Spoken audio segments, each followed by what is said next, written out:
آج ہم قارون کا انجام کو سمجھیں گے۔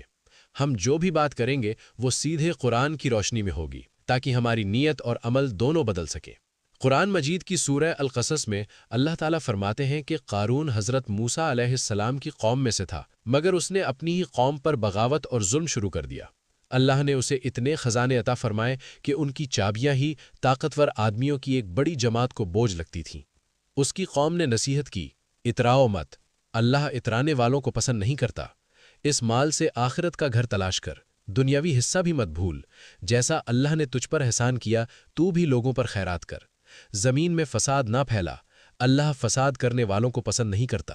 مگر قارون نے گھمنڈ میں کہا، یہ سب مجھے میری قابلیت اور علم کی وجہ سے ملا ہے۔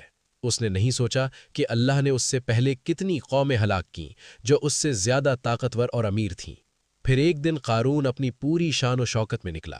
دیکھنے والے دنیا دار لوگ کہنے لگے، کاش ہمیں بھی ایسا مال ملتا، بڑی قسمت ہے اس کی۔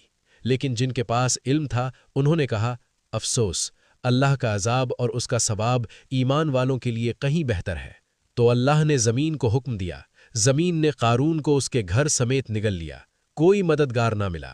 کل جو لوگ اس کی جگہ چاہتے تھے آج کہنے لگے، اللہ جسے چاہے رزق فراخ کرے، جسے چاہے تنگ کرے۔ اگر اللہ ہم پر مہربان نہ ہوتا تو ہمیں بھی دھسا دیتا۔ یقیناً کافر کبھی کامیاب نہیں ہوتے۔ اس قصے سے ہمیں صرف اتنی سیکھ چاہیے کہ مال اتم ہونا چاہیے لیکن گھمنڈ ہرگز نہیں۔ رمضان میں ہم اپنے اندر سے گھمنڈ نکال دیں، سادگی اپنائیں اور زکوٰۃ صدقہ دے کر مال کو پاک کریں۔ یا اللہ، حضرت موسیٰ علیہ السلام کی قوم کی طرح ہمیں گھمنڈ سے بچا، ہمارے مال کو اتم بنا لیکن آخرت کے لیے استعمال کرنے کی توفیق دے۔ رمضان کی ان مبارک راتوں میں ہمارے دلوں میں اخلاص پیدا فرما، آمین۔ اللہ ہماری نیتوں میں اخلاص پیدا فرمائے۔